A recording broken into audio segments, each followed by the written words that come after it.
Hey guys, welcome back to the channel. In this video, we're talking about the Samsung Galaxy A02s. And this is one of the most affordable phones in the brand new A lineup from Samsung. And the A02 here, I bought this one for under $150. So definitely not the cheapest one out there, but on the spectrum of phones, it's without a doubt on the more budget-friendly side. So $150, we're gonna see what this gets you because Samsung also released the A12 as my most recent video was. You guys can check that video out if you want. It has an awesome battery, great screen, but a couple little catches that we talked about in that video. But that's only $30 more expensive than this. So A02s, A12, which one's actually the better buy, and what did they cut out in the A02s? So in this video, we'll be talking about all of that and a lot more. But let's start off with just the outside. Let's take a look at this phone. Physically speaking, it's a pretty nice phone. It's a little bit on the larger side, but it's pretty standard for a lot of phones these days. A 6.5-inch screen on the front. There's a little bit of a bezel around there, as you'd expect for this price. On the top, we have that little teardrop cutout for the camera. I think it's a great way to do that where, yes, it's not a hole punch, but it's also not a massive notch as we see on the iPhones. And I think the screen on this honestly looks pretty good. It gets really bright, very vibrant, and it's definitely a very large screen for this price. On the top, you can see our speaker, our little earpiece speaker there, and on the bottom, like I said, we have a little bit of a hefty chin on here, but nothing too gaudy, nothing really problematic. On the right side, our power button and our volume rocker. Unfortunately on here, there is no fingerprint sensor, so if you're going to be signing in with like PIN pattern, whatever, the fingerprint sensor, that's a little bit of a drawback because that's something we saw on the A12, just $30 more and you do get a fingerprint sensor. So I wish I was on here, but regardless, we're going to continue on. On the back, a pretty cool kind of cross pattern going on where they have some lines going one way, some going the other, and so as you rotate it, different parts of the back of the phone kind of shine. It's all plastic, of course, but I think it looks pretty good. If you're going to make a plastic back, like I said on the A12, I think it's nice to put some kind of pattern on there to make it look a little bit cooler. And there are several different colors with this. I believe there's 4 different colors, so I can show them on the screen right now. This blue one I thought looked the coolest, so that's why I picked this one out, of course. And despite it being a plastic back, it really doesn't have much flex. You can press on it, and it feels pretty solid. I don't feel like it's going to come apart. It's not going to fall off or anything. And, I mean, pretty solid build of a phone. The weight of it feels reasonably heavy. It's not like a heavy phone, but it's not as light as some all-plastic phones.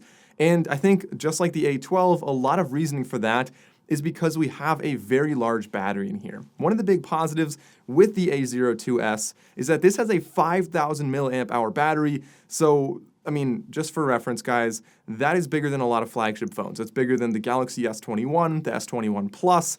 Like, those are $1,000 phones, and they have smaller batteries than this one. So battery life on here is awesome. I love to see the massive batteries. Samsung really likes to crank in massive batteries in the A series, and this one, even though it's really cheap, is no exception. Of course, we have our 3 cameras on the back, and I will get into a full camera test because as with before and with a lot of the budget phones out there these days, they like to show you multiple cameras, but that doesn't really mean you're going to be using multiple cameras. So I would argue on this one, there's really one good camera, and the other 2 aren't really that useful. So we'll get into that in a second, but let's start talking about the internals of this phone. So I said that we have a large battery. That's awesome. It really powers this phone for a long time. Of course, we have that large screen, so those are great aspects of this phone. The processor on here, being that it's $150, is going to be a little bit slower, and honestly, if this had the same processor as the A12, I would be very happy. I would say that's a perfect processor for this price, but this one is dialed back a little bit more than that. When I put them side by side, it just takes an extra beat to open apps and do stuff with this, so I would expect some kind of lagginess. I think that's kind of to be expected with a lot of the budget A-series phones, or really any phones out there in this price range, but it's something that you definitely want to be aware of. It's not going to be super fast. If you're a patient person, you won't have any problem with that. As I said in my previous video, I am not a patient person at all. But other than that, guys, let's take a look at the photos with this. I'm going to go out and do a full photo test using all the cameras for video and for photos, so you guys can see for yourselves how good or bad it actually is. Okay, so for $150, we keep our expectations kind of low. This photo did look pretty decent though, pretty good balance, pretty good color on there. But when we get to other photos, they didn't look sharp enough. I don't know if this was a focus issue or some type of distortion going on. This photo didn't look good. As we zoom in, this is 5x zoom. It held okay detail, but again, really bad dynamic range. And so that was the main camera. The macro camera, completely useless. This is why I hate macro cameras. I don't know what you would do with this photo. It's also only like 2 megapixels. And then if we go over to the selfie camera, you'll see that this camera, again, did not do a good job of anything.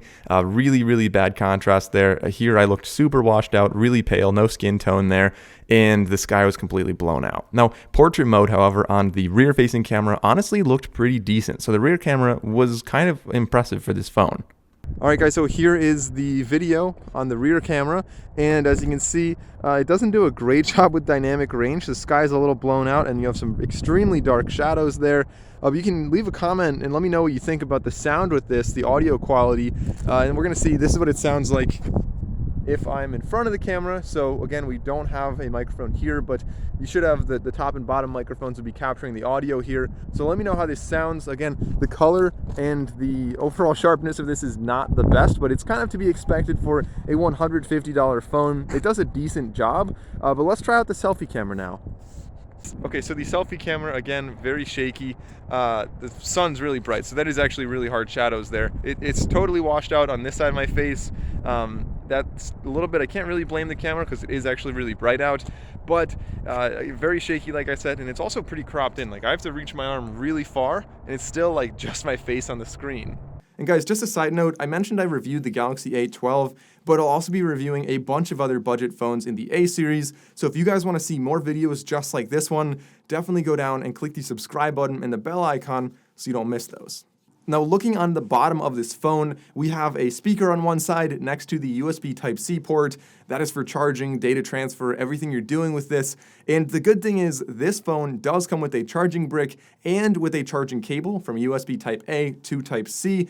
And that's something that we don't even see in a lot of flagship phones. So the flagship S series and the iPhone 12 series, like, a lot of phones are getting rid of their chargers in the box. So seeing a $150 phone still ship with that, I mean, it's really refreshing. It's great to see, and it's honestly kind of expected. I think it's kind of weird that they don't ship with chargers in the box in those other phones, but again, really glad they did that here. They also actually have earbuds in the box because this has a headphone jack next to that, another thing you don't see with flagships, and the earbuds, I mean, as I would kind of expect, they're not the best earbuds out there. Like, they work, but they're not going to sound amazing. You know, they get the job done though. And on the left side, we actually have our SIM tray, which also doubles as an expandable storage, something else you don't see on flagships, and it's a dual SIM slot. So you really get a lot for this phone, a lot of, on the outside, like the headphone jack, you've got the dual SIM there, the SD card, like a lot of stuff going on. Physically speaking, I'm very happy with this phone. I like the design of it. I think it looks good. I really like the screen on the front and the weight of it and the battery life. Like, I think they did a great job on the outside. So the Galaxy A02s actually only has 64 gigabytes of storage. So by no means is that leading the pack, but I think it's actually sufficient for this phone, and I'll explain why. So 64 gigs, first of all, is definitely enough to get any apps you want, to download your Spotify playlists, and it should be good for your photos, but on most other phones, I find that it's not enough storage because they capture 4K video. And when you record in 4K video, it takes up a lot of space. And so I found that on most other phones, you really need at least 128 gigabytes. Since this phone is not able to shoot 4K video, I found that you're not going to fill it up quite as quickly. And so for that reason, it kind of gets by with 64 gigs. On top of that, if that's not enough for you, the expandable storage on the side, on the little SIM tray there, allows you to expand it much, much larger. So you shouldn't have a problem if you want to have tons of photos and songs and everything on this phone. So definitely a positive there. I mean, do I wish it could shoot 4K video? Yeah, I think that would be great to do that, especially in 2021. But given that it doesn't, it does also allow you to cut back on the storage space. So overall, guys, my opinion on the Galaxy A02s, I really like the physical design of it. I think it's a pretty solid phone. It feels nice in your hand, nice and grippy on the back. I like the different styles, the different colors of this. The camera bump on the back looks a lot like the S20, so I think that's kind of nice how it mimics that. And even though the cameras are not all that usable, at least there's one camera that at least gets the job done. The macro and the depth camera, you're probably never going to use those, but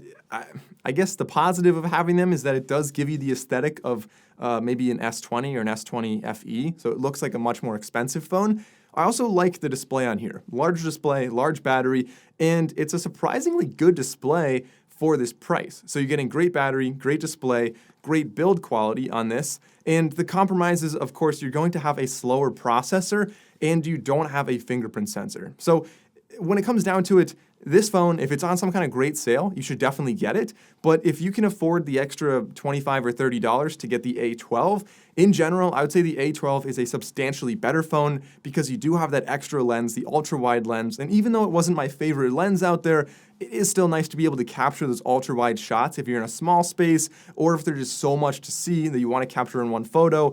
It's nice to have that. And of course, the fingerprint sensor is something that you're going to notice every single time you unlock your phone. Having that on the side does make a big difference. So the A02s, it is a great phone for a budget phone, but if you can afford the extra little bump up to the A12, I think you wouldn't regret it. But that's my take on this, guys. You can leave a comment and let me know what you think of the A02s. What did you think of the photos, the speaker, everything else you thought about this? Leave a comment down below. And if you enjoyed this video, consider liking and subscribing. I'll actually be making many comparisons and reviews of the entire A series, as well as a ton of other phones. So if you guys don't want to miss those, bell icon on the subscribe button. Thanks for watching, guys. I'll see you next time.